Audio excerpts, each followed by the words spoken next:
Emma. Welcome to the Scenic Route Podcast. Hi, Jennifer. It's lovely to be here. I'm looking forward to our conversation. Okay, so we're going in today's topic of how we can navigate change, especially those of us like myself who are the 1984 babies who are turning 40 this year. So I personally are currently going to kind of like a pivot in my professional life. So this will go close to home. And it just feels like it's a topic that's very hot at the moment. How do you see that? Do you have like clients as well who are like pivoting, change? What's going on at the moment? Yeah, I think there's a lot of us going through, a lot of going through midlife changes. I think gone are the days of being able to have a career that lasts you a whole lifetime. You know, we're wanting to do different things. And it's interesting you talk about turning 40. So I turned 43 this year. And I have to say, turning 40 was horrible. And I kind of sat, and my 40th birthday was in the middle of COVID, and I had no party and no friends, and not and it was miserable. Actually, I sat on my 40th birthday thinking, I hate my life. This is awful. This is not what I wanted. Can't believe I'm 40. And all of the inner dialogue that went with that. And actually it's so awful, sad. isn't it? Yeah, I know. it's so sad. Don't feel too sorry for me. I was feeling very sorry for myself. And yeah, I think I was very stuck in what a negative space it was. And I was thinking, what have I done with my life? What am I doing? Where am I going? Is this it for me? I think that's a question that comes up. And yeah, I'll tell you, yeah, I recognize this one. Like, yeah, is this it? Is this it? Is it? Am I? And then I think also, you know, you're talking about a career pivot. I'm also in the process of going from having been a full-time photographer for 20 years into full-time coaching, and with photography as a kind of side dish. And it's a lot harder than it was when I started my photography business when I was 23, and I just went, I have no idea what I'm doing, but I'm gonna do it anyway. And I think the when 20s, right? 20s, when you're like yes, almost too dumb to carefree. care, and you're like, woohoo. I know. I kind of wish I could tap some of that. I can't, you know, my perfectionism and everything gets in the way. But also, I think there's 20 years of wisdom on the top of that I don't just want to create a business from the seat of my pants. I have some strategy in place this time round, you know. But I think there's lots of questions that have come up for me with that of, am I too old to restart a different career? Can I do it? Am I good enough? Blip, blip, blip. All of those, you know, we could list it. And I think that's what stops a lot of people from having a career change. Also, you've got the stability of, well, I mean, I've got the stability of a photography business that pretty much runs itself. I don't spend any money on marketing. That's brilliant. I'm well established. Yeah. It's easy to then shift it and go, God, am I ruining a good thing here by restarting something else? But oh yeah, this is very much part of my internal dialogue too, of like, like, why should I like rock the boat? And at the same time, just because I'm good at it doesn't mean I have to keep on doing it. That's it. And my pivotal point for me was actually being 41. So 40 was a miserable little birthday for me. I was miserable and horrible, and I didn't like it, and I didn't want to be 40. And then when I turned 41 in January of 2022, unfortunately, just before that, my stepmom she'd not been very well. I couldn't go home because it had been COVID and everything else. And then in the February, like the months after my birthday, I finally managed to get back to the UK. So anyone listening, I'm in South Africa, and I'm British, but I live in South Africa. So I managed to get back to the UK for the first time in 3 years to go and see my family. And I arrived back to a stepmom who was terminally ill. And so sorry to hear. Thanks. It was, it's life. I mean, it was hard. It's life. It's part of being human. You know, we love people, we lose people. And she and I had a conversation because she was always very funny. She lied about her age she was 37 for a really long time. And she would always be really insistent that I didn't ever tell anybody her real age, over 40. It was really funny. And we were talking, and I think she'd also had a hard time because she would have turned 70 in 2022. And sadly, she didn't quite make it. And we were talking, and I said, my 40th birthday, I whinged and I whined. And then I said, I suddenly realized, yeah, I threw myself a pity party. Sorry, Shane, poor me. And then we were talking, and I said to her, but I've had a big realization that actually some people don't get to 40. Yeah. Some people don't get to 50. Yeah. And every year you get to another birthday and you're still here and you're healthy and you're well. You're goddamn lucky, actually. Yeah. It's a fucking great reason to celebrate. It is a fucking great reason to celebrate. And I'm almost, looking back on it, ashamed of my inner dialogue when I turned 40. But I think it is a big birthday. It is a big birthday. It's a midlife birthday. And you realize that actually what's the average lifespan? 75, something like that. Give or take, depending on social demographics and where you live and whatever. But yeah, exactly. You've hit the halfway point, and I think it just makes you go, what the hell? Just how did I get here? Yeah. Yeah. And I think there is this double-layered thing in our society where we have the disappearance of elderly people. I'm not saying 40 is elderly, right? But there is a slow... Definitely not elderly. No.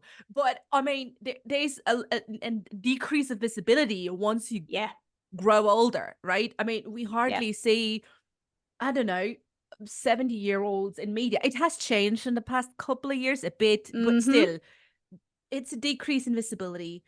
And especially on top of that, for women.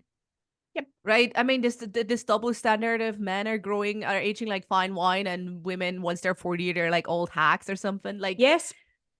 So we're like, oh my God, am I now like not like useful anymore, worthy anymore? Like maybe I'm premenopausal or menopausal or gone through menopause, so I have no value anymore.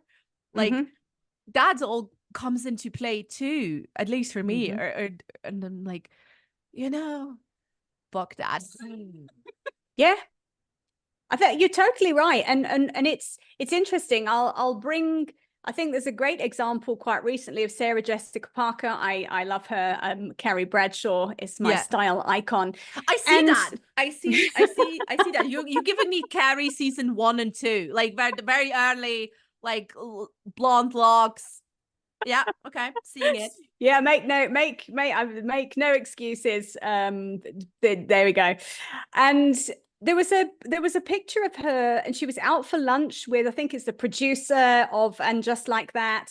He's got gray hair. He's in his 50s. I think she's in her mid 50s now. The paparazzi got her at a horrible angle. She wasn't wearing any makeup, and she's chosen not to have any Botox done. And that is fair enough. That is her choice. And absolutely, like she said, I'm sitting with this guy who everyone's like, ooh, who's that silver fox? Silver. Oh yeah, the silver fox. Yes, great stereotype. Yeah, here I am, and my hair isn't even grey, god damn it. But here's people saying to me, oh, there she's with her grey hair, look how awful she looks. And I think her words were, what do you want me to do? Stop aging?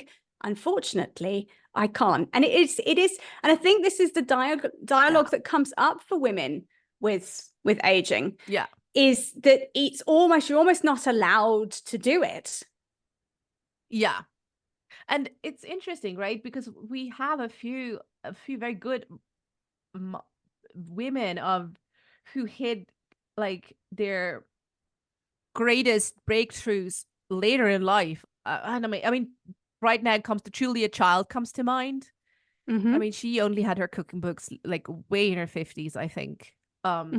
I think also Vera Wang only started really designing very late or later in her life. So like we have these examples, but there's still just like a few every now and then of pivoting. And I get, right? It's coming back to what you said, like, oh man, like pivoting in your 20s was easier.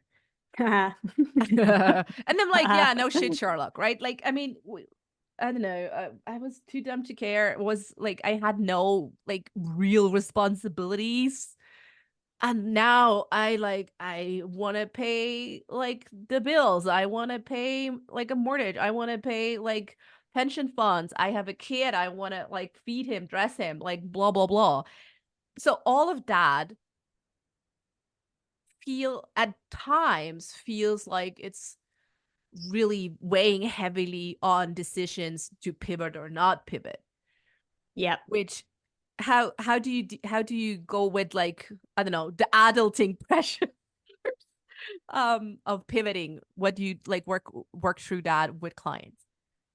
Yeah, I think the thing with pivoting it midlife is if you're going to start a new business, it needs some planning. So either you need to just make sure you've got enough money saved up so that if you don't work in a meaningful way for 6 months, which you might not if you're launching a brand new business, that you've got a buffer in place so you can focus on your new project without worrying. When you're in your 20s, you just don't worry about it because, like you said, you don't have all the responsibilities.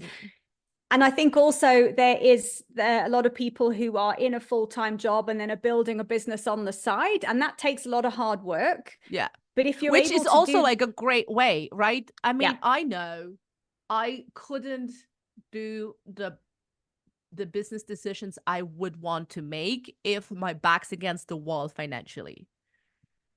Of Like course. I wouldn't prioritize what's really important.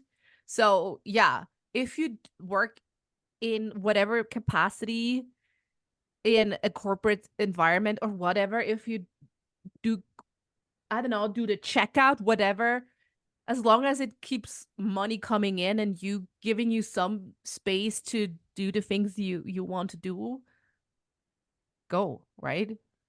Yeah. I think it just requires, it's something that just needs planning and strategy in place. Because otherwise, like you've said, and it's a great point you've made, when your back's against the wall, and what I would interpret from that is that is a stressful situation to put yourself in. You don't make good decisions when you're in a stressed out state. It's impossible. You'll make impulsive decisions. You might rush into something, and actually good solid business decisions come from a calm mindset and a space of being able to reflect, weigh up the pros and cons, and have a look at what are the long-term consequences of what I'm about to do. So I think it's just about, it is about that planning. And I think if you need help with it, get the help with it. I mean, I look at when I started my photography business in my early 20s, I grew up with a father who was an entrepreneur. So I had some idea of how running a small business was. I worked for him for a while. So I had a bit of business and entrepreneurial knowledge, which made it a little bit easier for me. Yeah. But I learned the hard way with various things. We all do. When stuff went wrong, and when I had, I think I was about 2 years into my photography business, and I lost off wedding that I'd photographed. Oh, no. Oh, yes. That was one of the most awkward conversations I have ever had to have in my whole life. I imagine this is to be one of the hardest things as a wedding photographer because you get one shot. Absolutely. Yeah. So that, but I navigated it. And what did it teach me?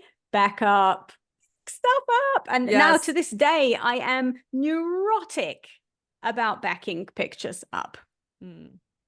Yeah, rightfully so, right? Because we've learned from something bad that made us feel really bad and awful, and we're decided, no, we do not want to go there again. Thank you very much.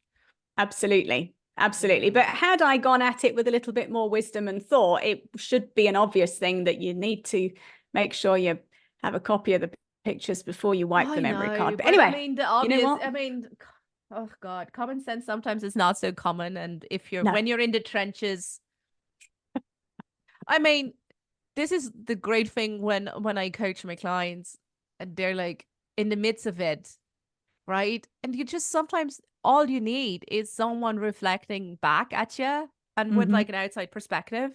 And people go like, oh, yeah, that was, I mean, that's like the most like, I don't know, logical thing or whatever to do. Yeah, it is. But when you're all wrapped up in your own Yes. shit. Yes. Oh, it's very hard. It's very hard to Mm, see. I think you can't see the wood for the trees yeah. sometimes. And, Yeah.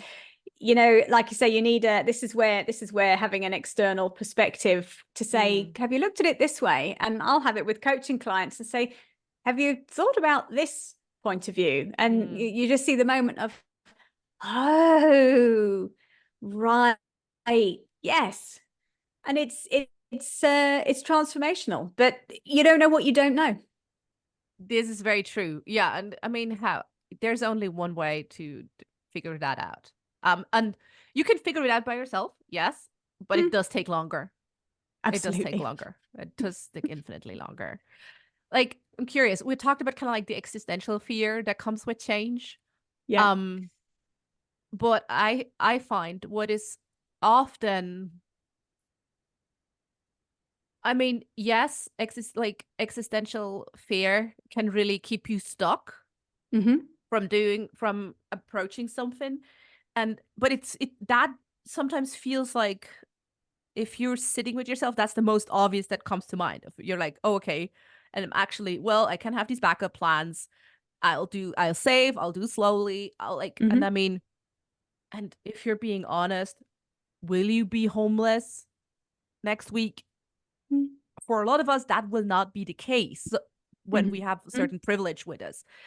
Um, but another thing, another layer that goes a bit deeper is the fear of, or the fear of loss, right? How do we Yeah. navigate the loss of our professional identity when we're switching Yeah. careers or businesses, or also part of, or I mean, if you're not running your own business, and if you want to like transition in your private life, there's also, you also need to navigate a certain loss while you're constructing a new Yeah. role, a new identity for yourself. How do you hold yourself through these processes? Yeah, I think that's such a great question. Is whenever there is change, even if it's positive change, like you've said, there's a shedding of the old identity. Mm-hmm. And it's something I know I've grappled with in going from being, you know, I've got a very well established, I photograph dogs. So I've got a very well Yeah. established dog photography business here. And all of these questions have come up for me of, well, if I'm now coaching, will people think I'm not doing dog photography at all? Because I don't want to close the business. I just want to do it a bit differently. Yeah. Am I going to lose out? And I've had to come to terms with the fact that, yes, I am, because I'm making a choice to create a different business and run a different business model that gives me more time, freedom.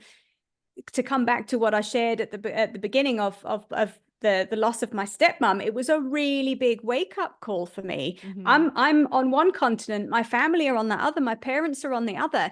Unfortunately, everybody's getting older. At some point, I might need to go back for a longer period of Mm-hmm. time than 2 weeks. Mm-hmm. And if I do, I need to have a business model that supports that so that Yeah. I'm not bankrupt and the business isn't finished as a result of it. And that's partly been a motivation for this career shift I'm having. But all of these thoughts have come up. What are people going to think? What, you know, if I mean, I'm looking at Mm-hmm. coaching, and I'm, you know, looking at where the opportunities are.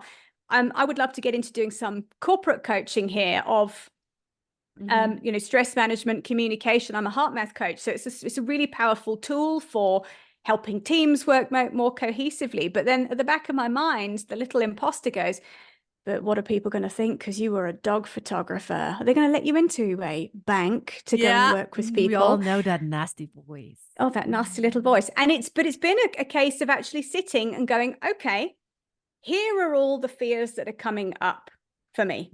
Mm-hmm. And what is it I want to do? And I know where I want to go and what I want to do. And it's just been a case of, I think, like any grieving process, of accepting that there's going to be a feeling of loss here because things are changing.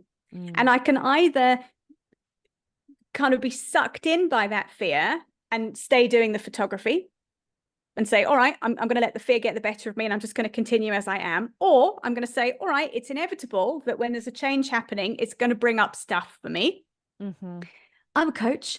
I can do the inner work on that. I can also get coached on it as well. Yeah. If I need to get external support on processing through some of the stuff that's coming up for me, I can get coached, and I can be brave enough to acknowledge it's going to be a bumpy journey. It's not going to be a smooth path. It's going to be, it never is. Never is. Never Exactly. is. Like, and ditch that fantasies. Ditch the fantasy of it being a smooth path. And that is okay. It's part of the journey. And knowing that everything that's happening for me along the way will make me a better coach, because as I navigate my own change, it gives me the tools and the empathy and the strategy to be able to support a client who's going through something similar. I mean, I have been through so many changes in my life. It's something that I'm pretty adept at navigating. Yeah.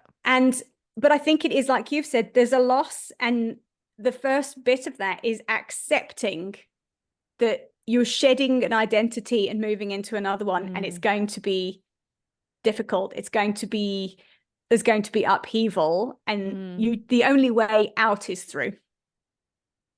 Yeah. Sorry. Yeah. No, I know. I said it. I feel like you're quoting me on that. But no, I mean, all my clients go like, ha ha ha ha, because that's always what I tell my clients. The only way out is through. Because, and believe me, I tried every other goddamn possible way there could be. Do not go through. I hate to go through. I'm an Enneagram 7. So basically anything that's like, icky, I'm like, no, I'm gonna detour. So no detours. Even though we're on a scenic route, no detours. You got to go through. That's so funny. So I'm an Enneagram 3, hence my ability to probably just smash through things and get on with it. Makes sense. Makes sense. Give me a slice of that. Just get on with it. Yeah. You would make a great accountability coach. Also, I'm sure you're great with accountability with your clients. Just no, absolutely. I have to be mindful of the fact that not everybody thinks in the same way as I do, and it's been very interesting, because I've done the Martha Beck Wayfinder life coaching training, which in retrospect, I think, you know what, I think we always end up in the right place at the right time with the right thing, but I don't fit into that Wayfinder mold at all, because it's all about going slowly and looking at how you feel about things. And I'm like, could we just get on with it, please? Okay, so you're allowed to process your emotions, but could you process them faster? No, and I think that's the thing, but I think it's taught me to just back the truck up a little bit and slow it down, because I look at it and go, you know, where in my own life am I trying to bypass stuff? I mean, this career change is the perfect example. It has been so frustrating because it isn't going fast enough. And sometimes you just have to sort of go, do you know what? You know, things take time, and it's okay for things to take time. It's okay. It's okay. It's okay to slow down slightly. We don't have to go 100 miles an hour at everything. Very true. But it's a difference between like our brain, our logical side knowing this, and our intuition, our body knowing this. So how do you like bring all these three into unison? Yeah, so that's a good question. With quite a lot of self-work.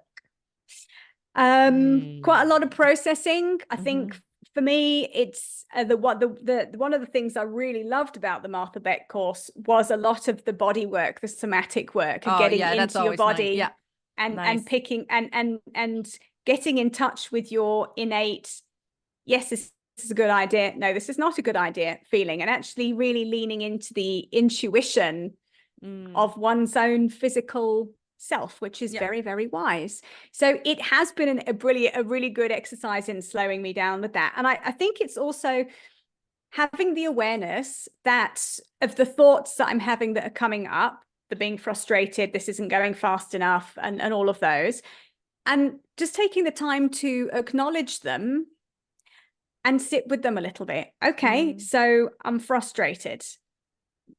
What am I going to do about that? Because I think often when we have negative thoughts like that, I'm frustrated, I'm fed up, I'm annoyed, we tend to get sucked into them and get into a thought loop of how annoying this is and it's not working. Yeah, how and annoying everything is and how bad the world is, and I throw myself a pity party for my 30th birthday. Another pity party. And then the imposter arrives and you just, before you know it, you're circling the drain. But so I think it's just having the self-awareness to acknowledge that that's happening, and then to be able to almost observe yourself having a pity party and just say, well, this is a normal part of life. This is a normal part of navigating change. It's uncomfortable. And, you know, as a business owner, and it's one thing that frustrates the hell out of me, is you can take a lot of action and put a lot of energy into something, and it takes a bit of time for that to manifest into results. So this has been a real exercise in patience for me as well. And also using my HeartMath self-regulation tools to actually just know that if I'm feeling frustrated or fed up, I actually have a choice to feel something else, and I can calm that down, and I can just calm the sympathetic nervous system that's going wild, just calm it down and actually go, well, what would be a better way to approach this? Do I just need to stop for the day? Do I need to just leave this for a couple of days? I would say, what's your favorite tool to self-regulate? Yeah, so I think the HeartMath tools of I don't know, how much do you know about HeartMath? Not very much. And let's say, like, give us like a brief intro for anyone listening in who's not familiar with it.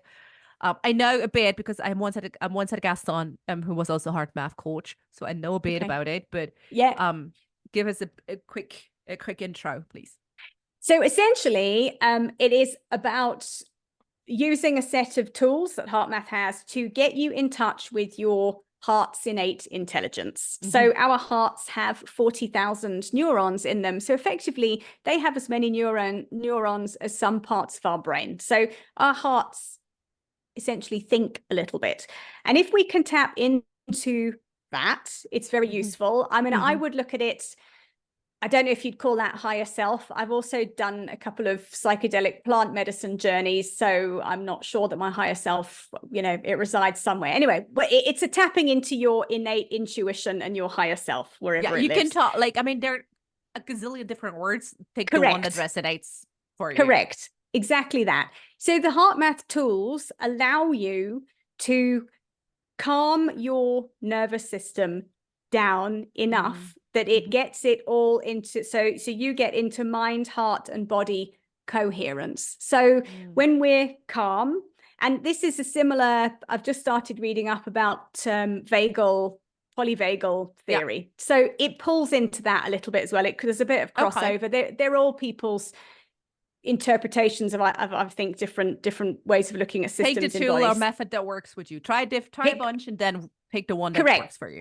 Have a look. So it's about calming your nervous system down so that your body and mind are performing optimally. You're not kicking out loads of cortisol. You're not kicking out loads of adrenaline. Your heart and everything is working coherently. When that happens, we have access to be able to think more clearly, make decisions more clearly, communicate better. In a difficult, and not making it from like a stress or flight or freeze response. Correct. It's about bringing the system into balance so that you have the power to make more informed, better decisions day to day about what's happening in your life. And you feel better. Fundamentally, when you feel better, you do better, you show up better.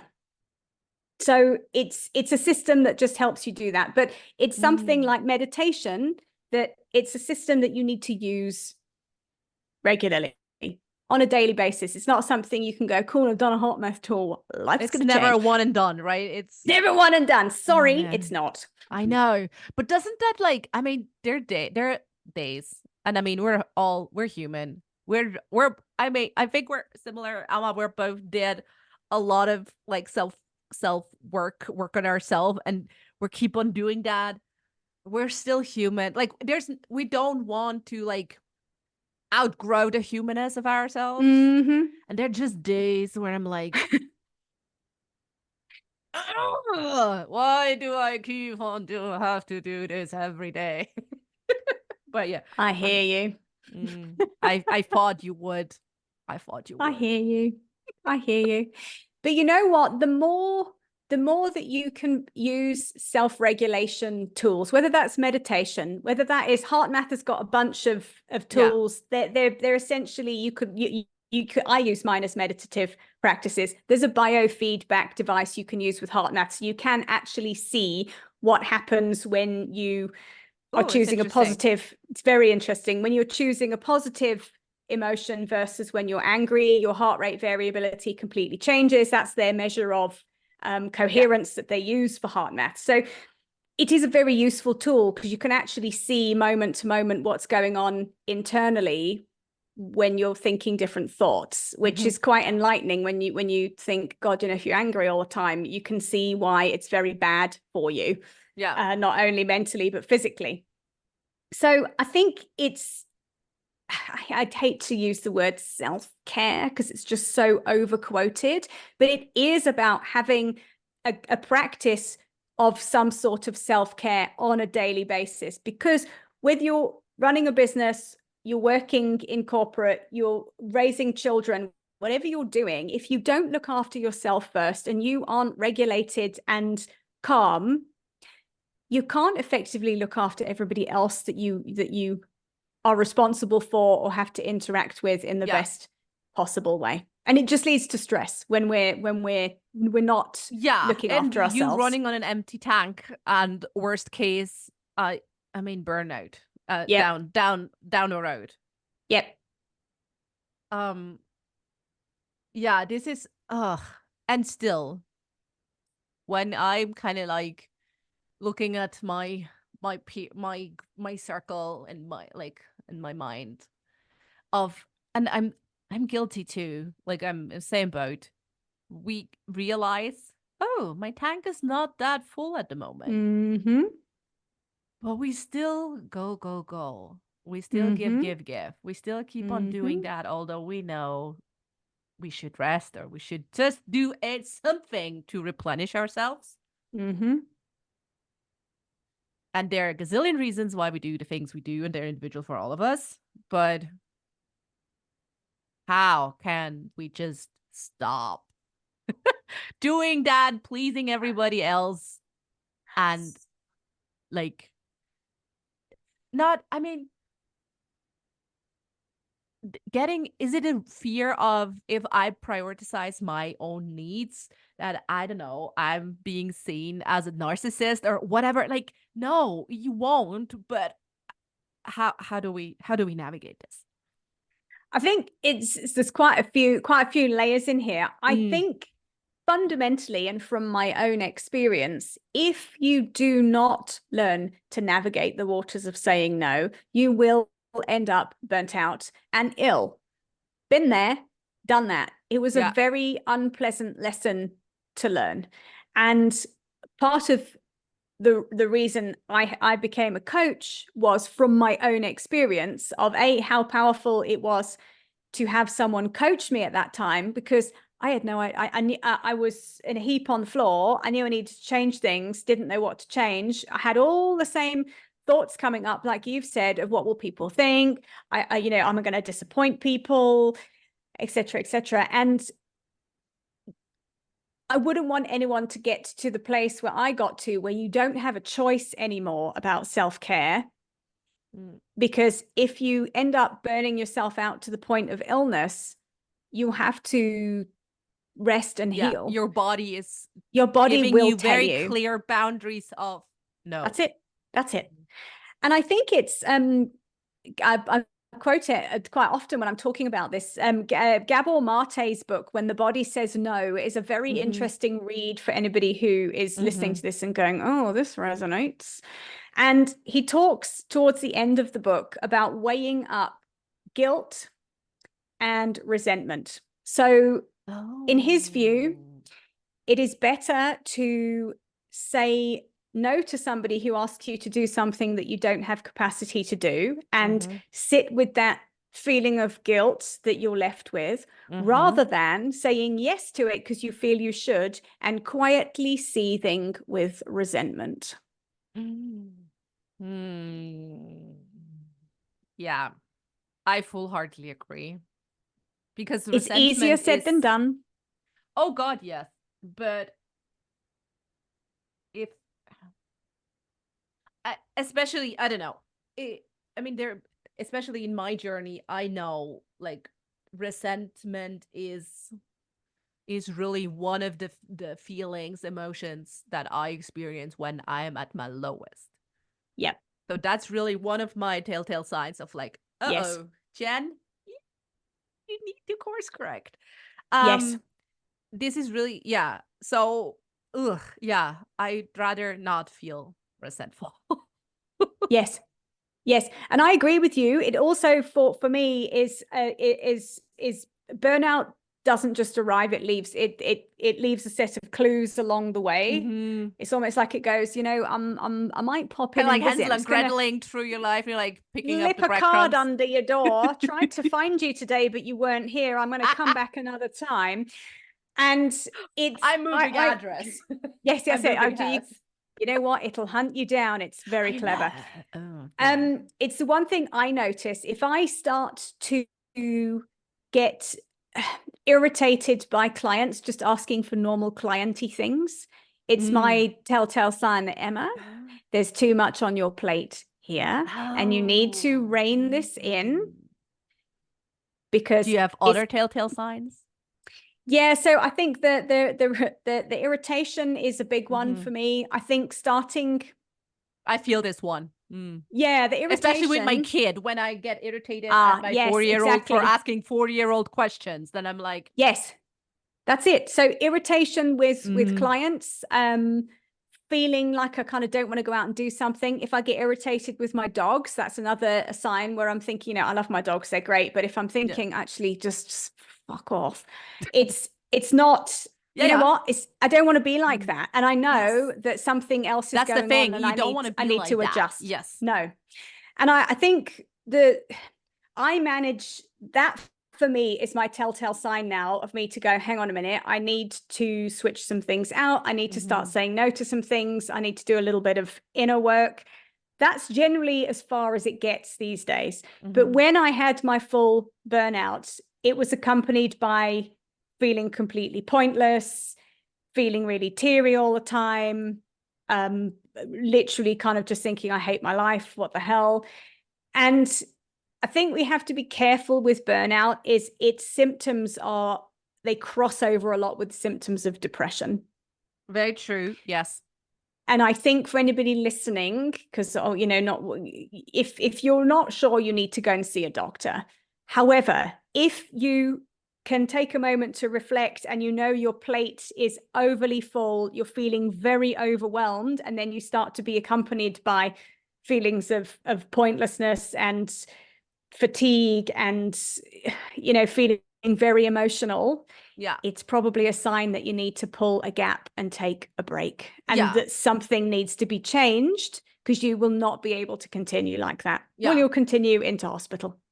Yeah. And I mean, if that's the thing, right? It's you have there's an overlap between those things.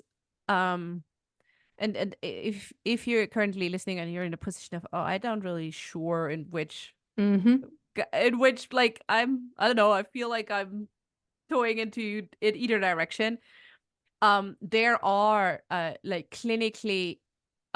clinical questionnaires you can do Yeah. online Yeah.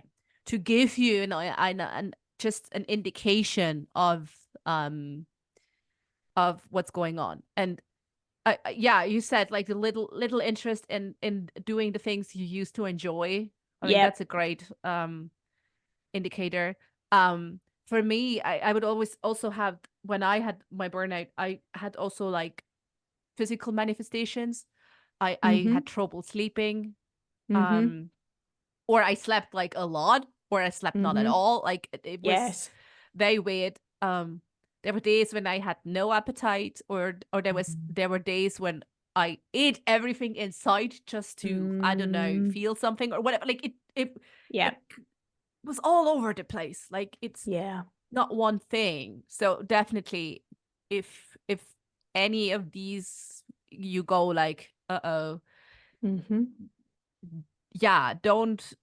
It could also just really mean you need to see a medical professional and have Correct. things sorted out. Of course, I mean, if you feel tired, I mean, the moments I felt tired, and then having a doctor telling me, oh, I mean, your iron and your magnesium is low, so no wonder you're tired. Yes, Sometimes it's exactly. just like shit things like that That's you're it. like, okay, I need to do a bit more self-care and get more iron in, or get, I don't know, get hooked up on an IV or some whatever. Get it done and take care of yourself. Absolutely. Yeah, and I think that's it. And I think, unfortunately, having having been through full-on burnout, I would do pretty much anything to avoid ever experiencing that again. So I'm very aware of it when it starts to slip a card under the door and goes, might visit you. No, you definitely will not. So, but I've also, as a result of the burnout I had, I changed my life and how I was doing my business afterwards. Yeah. Because I'd just worked myself into some sort of frenzy, and I had to make big changes to not allow that to continue. And it's a sign. Burnout.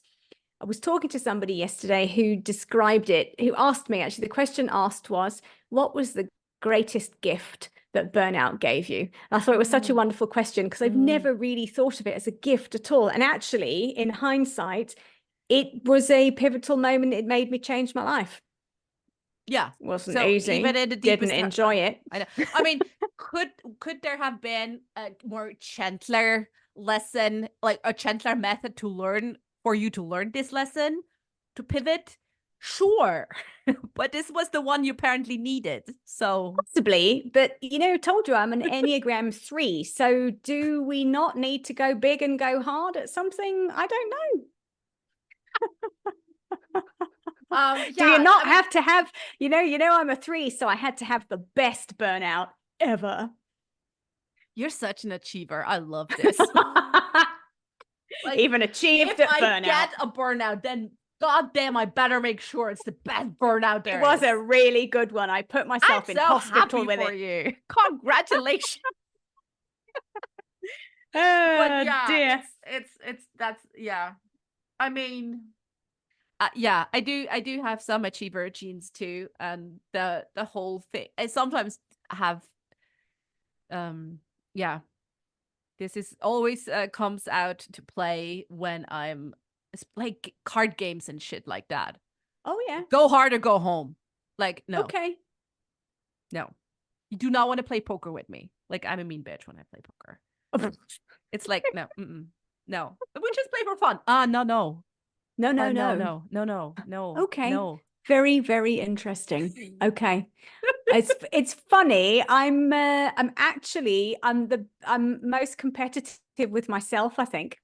I'm not generally not not competitive with other people. I think if I was, I would be even more awful. So I just not. So you're just awful to yourself?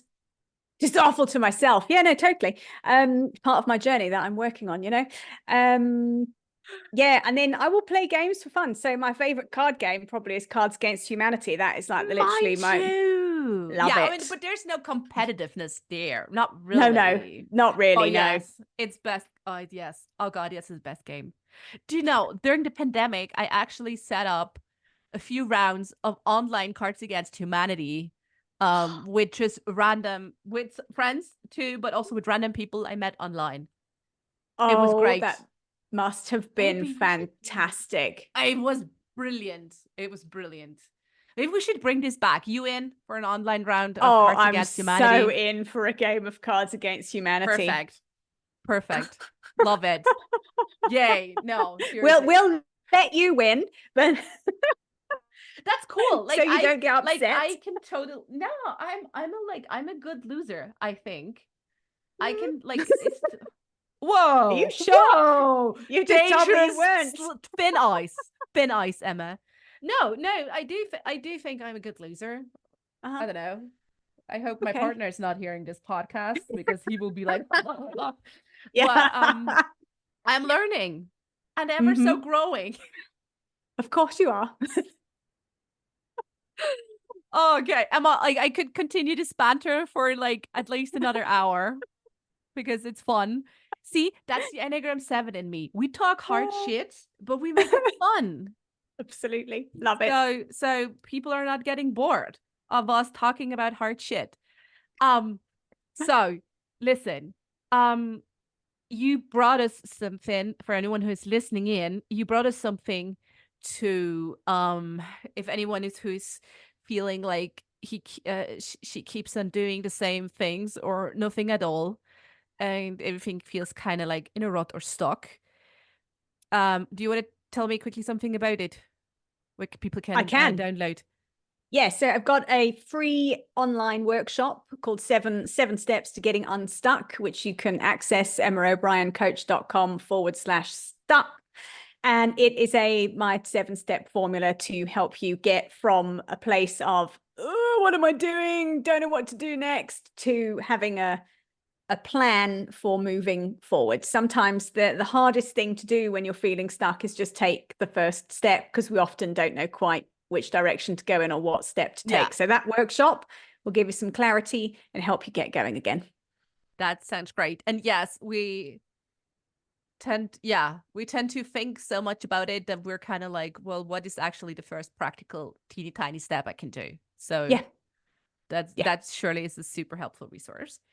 Yep. So where can people find you online? Is there like a social media you like to hang out? Let us know.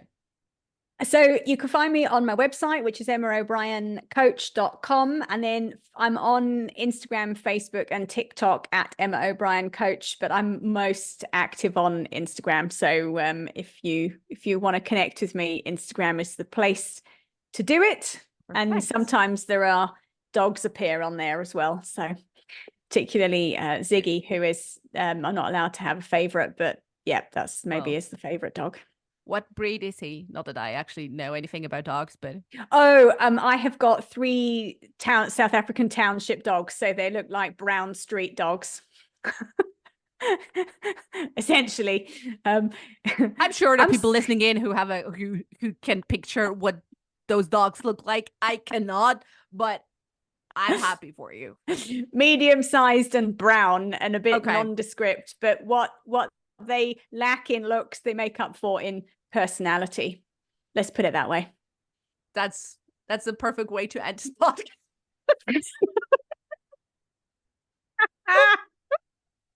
I love it. Okay, I have one last question because I ask everyone this question. What book are you currently reading or what audiobook are you currently listening to?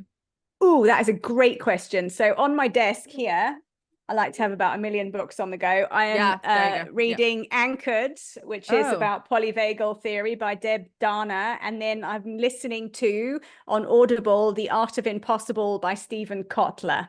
Oh, The Art of Impossible. That sounds That is an intriguing. excellent book.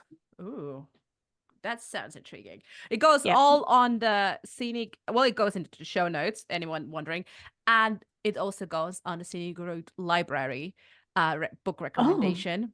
So yeah, it's actually quite a good recommendation of books from guests and also my personal favorites. So if you're ever short on what to read next because your favorite series of 8-part book series ended, this is the place to go.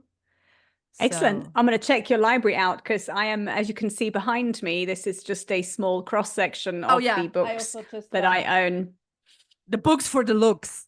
The books for the looks. I love it. Yeah, that is the one thing in life that I hoard: books and shoes and dogs. There's your Carrie Bradshaw coming out again, huh? Isn't she? Oh, yeah. Yeah, there's a I lot of see. shoes in my cupboard. Emma, thank you so much for joining me on the Scenic Route. It was absolutely fantastic to have you. Thank you very much for having me, Jen. What a great conversation.